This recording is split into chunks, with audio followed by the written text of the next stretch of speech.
Anyone here ever go to a casino? I like to go from time to time. When I was in California, and my wife is from Las Vegas, so we return there regularly. I've been to the Central City and the Blackhawk places here, and those are pretty cool, but there's Mile High is a big place, so there's always a mile higher there to greet me, which can be a little awkward. So one time I'm at a casino, and I don't normally play roulette, but I decide to play roulette. There's a few other people there at the table, and I really want to win. So I start beseeching God, praying that the ball will land on number 10. Dear God, please help me win this game of roulette.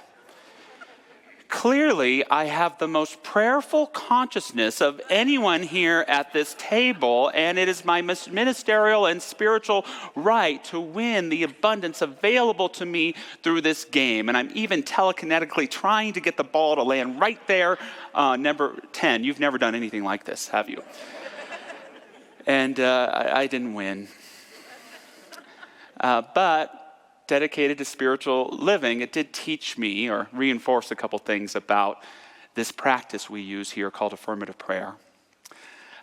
First, spirit doesn't cheat.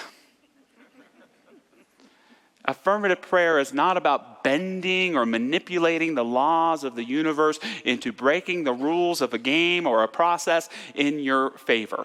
It's good to know what you want. Good to be clear on what it is that you want to receive, but you can't always control how it's going to demonstrate for you. Second, you can't ask Spirit to make your way of life better at the expense of someone else. The creative medium is either not a respecter of persons or it's a respecter of all persons. So whatever we're praying for, I have learned over time it is best to not only want what you want, but to deep down want the highest and best good for all. Lastly, co-creating with this thing that I'm calling today love intelligence is just about as much about articulating possibility as it is about the demonstration. Even when the demonstration doesn't take place the exact way we want it to, doesn't mean that we haven't hit upon the heart of the prayer, which is opening up to the divine possibility. I didn't get my win at roulette, but I was able to articulate a receptivity and an openness to greater prosperity and abundance. And if I can stay in that possibility, a demonstration will come about to bring it to me. I had to learn that was also not going to be through the slot machine or through the video poker, but through other aspects of this thing called life. The theme for our Back to Basics series is the divine idea. And what I want you to know, and I want you to ask yourself today, is there a divine idea for my life? Is there a divine idea for your life? I believe there is a divine idea for every aspect of your life. There is a divine idea for who you are called to become, a divine idea for your relationships, a divine idea for your vocation and your work. There's even a divine idea for what to have for lunch today. Our job is to cultivate the consciousness and engage in the practices that allow us to articulate that divine idea and to receive it in our lives. That is the magnificent work of identifying this divine idea and embodying it, receiving it, allowing it in. This is the work of the creative life. I love how Elizabeth Gilbert put it. While the paths and outcomes of creative living will vary wildly from person to person, I can guarantee you this. A creative life is an amplified life. It's a bigger life, a happier life, an expanded life, and a hell of a lot more interesting life. Living in this manner continually and stubbornly bringing forth the jewels that are hidden within you is a fine art in and of itself. Co-create your life with love intelligence. co-create your life with love intelligence. What we believe is there is a creative mind in the universe, and that it is propelled by love. By love. When we identify our relationship with this creative intelligence, it's like being in a relationship with someone who is absolutely in love with you. It wants the highest and best for you, no matter what, even when you forget what it is. It remembers your deepest intentions of the heart, your reason for being, even when you have forgotten it. It is always propelling you into your greater becoming, even when you've got yourself stuck in pessimism or apathy. This love intelligence is always working in our favor if we can articulate it and let it in our lives. And when we are aware of its presence and we're working on that relationship, it's just like falling in love.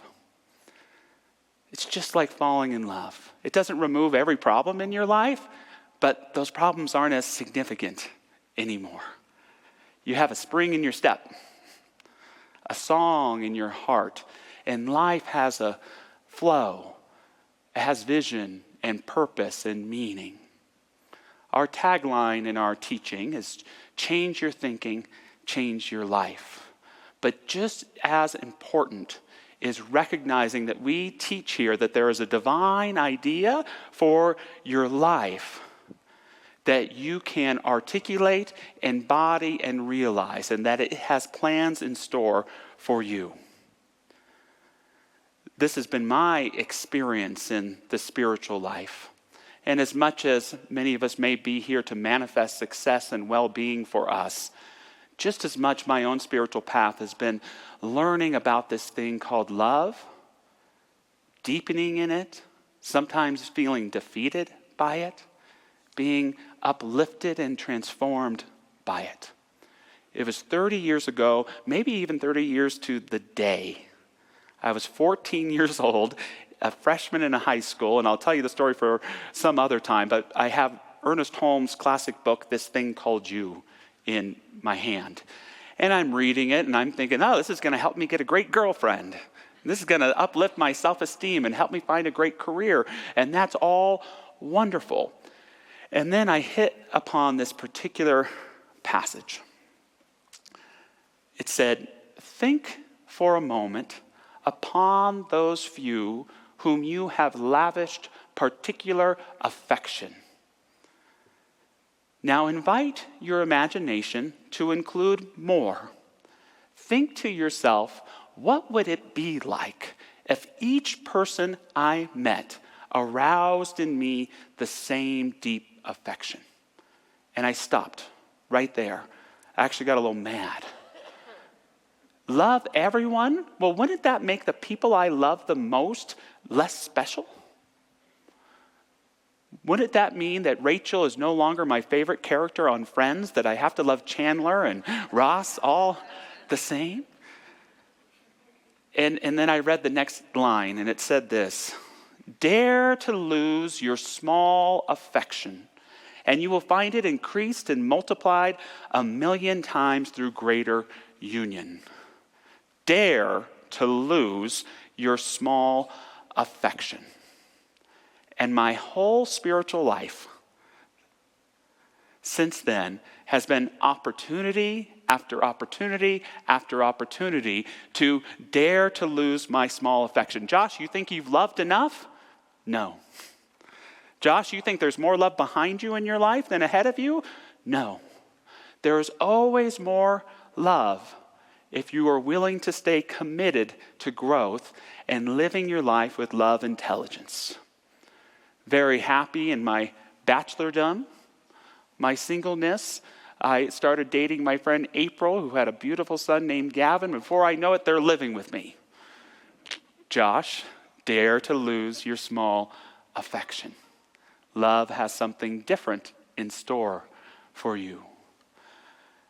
senior minister of a wonderful spiritual community in Seal Beach, California. I had what I called my trifecta, where I lived. I was surrounded within 200 yards by the beautiful ocean and the beach, my favorite Irish bar, and the church. It all worked really well as long as I didn't go in the wrong order to those places. Going really well, I get a call from a man named Roger Teal. Josh, think you've loved enough? No. Dare to lose your small affection. You're going to Mile High. Good luck. Getting established in Colorado, rented a place. So grateful to find and finally have my own home office. Guess what, honey? I'm pregnant. The office quickly turned into the baby's room. Where have you been called? Or where are you being called right now to lose that small affection and live to a greater transparency and openness to a love intelligence that can uplift and transform your life better and better and better and better? It helps us to realize that yes, in life I have been victimized, but I am no victim. That in my life, I have utilized my power and misused it to think that I am in control, but I am not in control. I am free to live in the spirit of my own becoming. You are free to live in the spirit of your own becoming because there is a love intelligence greater than you are, and you can use it. And if you're really good and really open, it can use you to transform your life and to be a beneficial presence to others. And approaching this love intelligence, this thing we also call the science of mind, Ernest Holmes said, "Let us then approach the science of mind, the science of spiritual psychology, with awe, but not with fear, with truly a humble thought, but not with a sense that we are unworthy. Let us approach it normally, happily, willing to accept, glad to experiment, hoping and believing that as the result of our efforts we shall derive a great good, a sound understanding of the natural laws of life as they apply to the individual and his relationship to the whole universal scheme of things." One thing that Ernest Holmes says that I think defines our teaching well, he said, "We individualize the universal and universalize the individual." We individualize the universal and universalize the individual. That sounds complex, but it means the following three things that sum up our philosophy.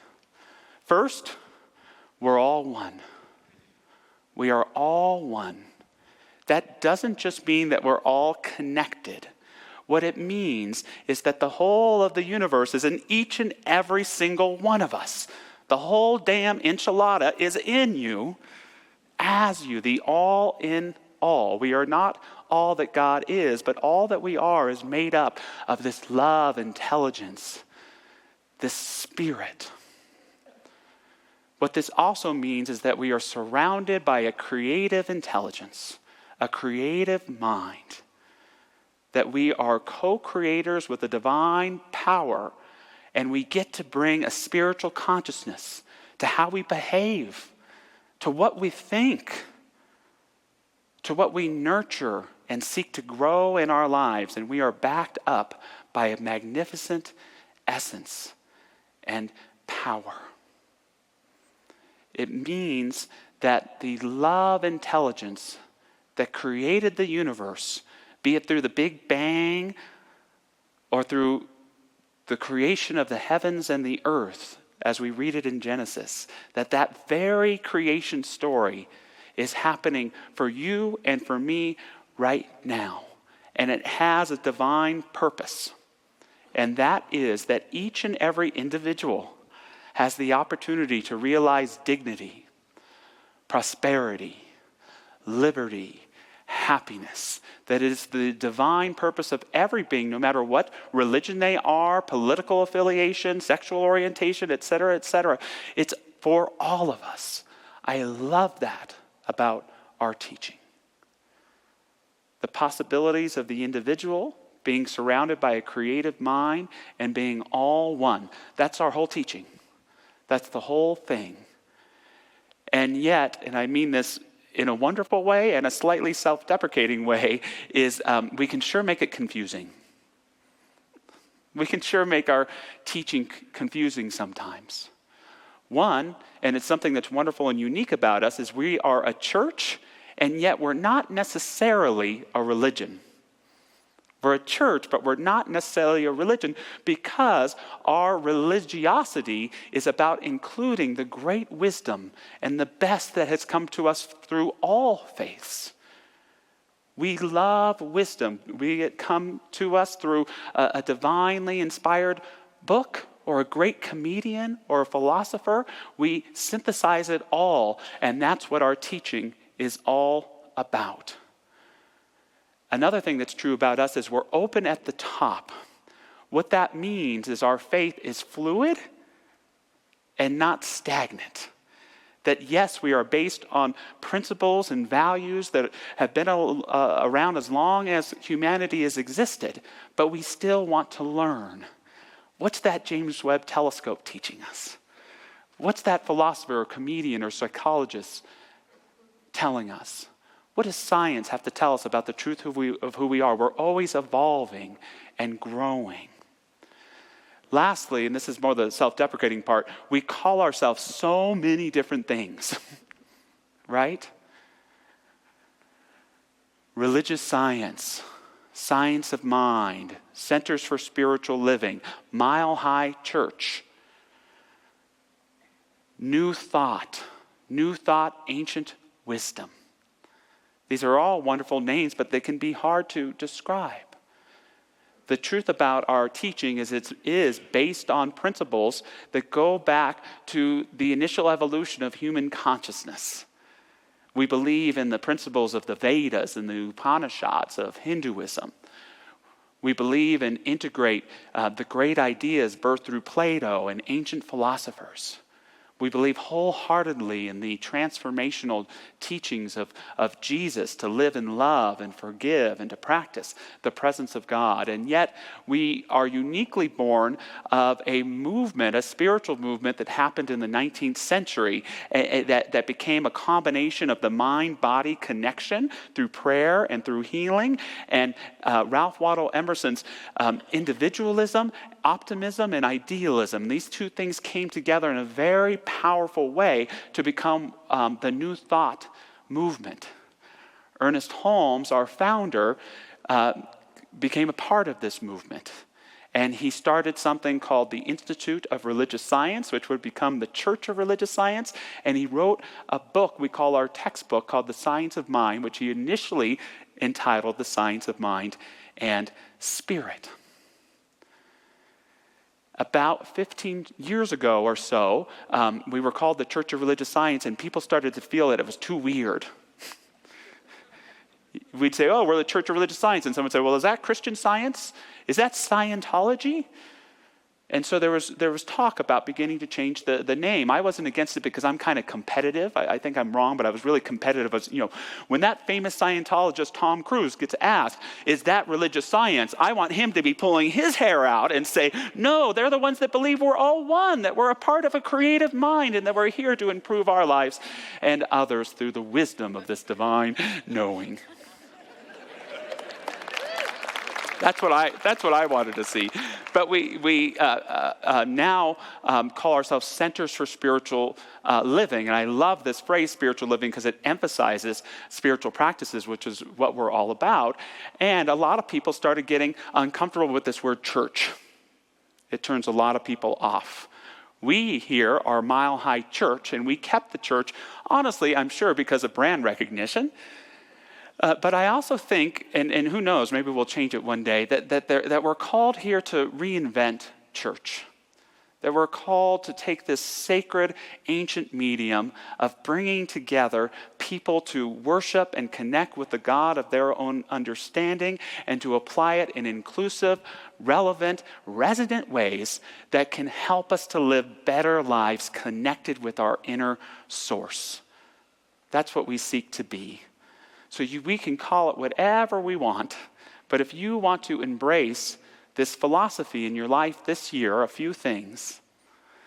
The first, embrace religiosity not by a name, but by how you live your life. See your religion not just as the cultural background that you come from, but as the practices you devote yourself to each day. The thoughts you choose to think and the virtues you seek to embody in your everyday life. The moments of reverence you give yourself to experience the sacred in all of life. Also, embrace the unknown. Embrace the unknown. Thomas Edison once said, "We don't know 1/1,000,000th of 1% about anything." I love that. I think too many people look to religion and to spirituality to solve the mysteries of life, to give us the answers of what we don't know.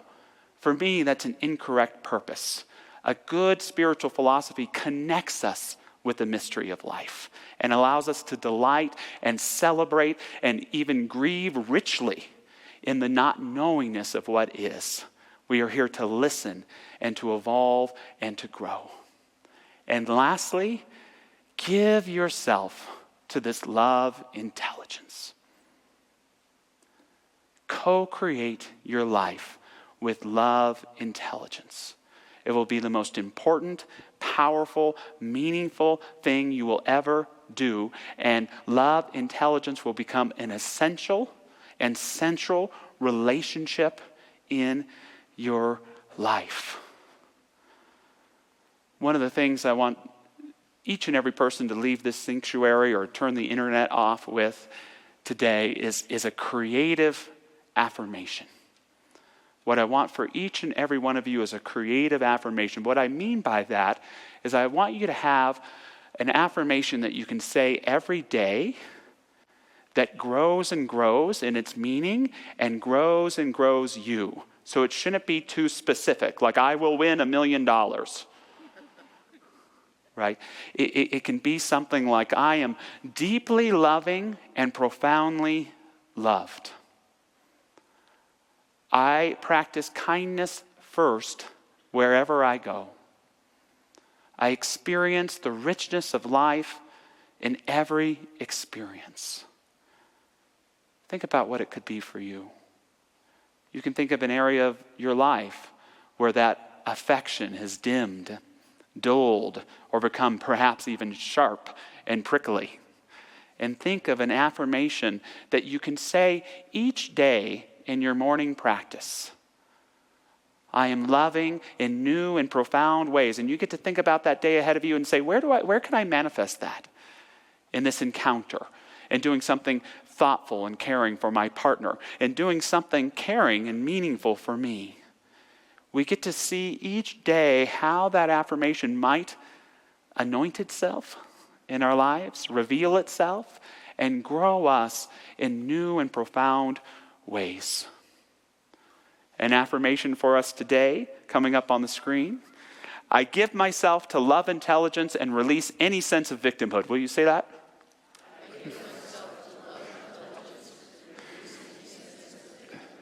Thank you. I give myself to love intelligence and I let go of any need to control.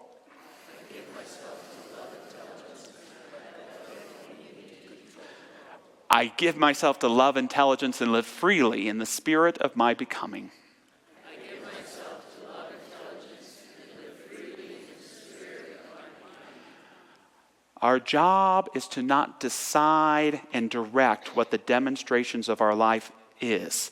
The spiritual life is about courageously learning to trust that this love intelligence can create an incredible life for you.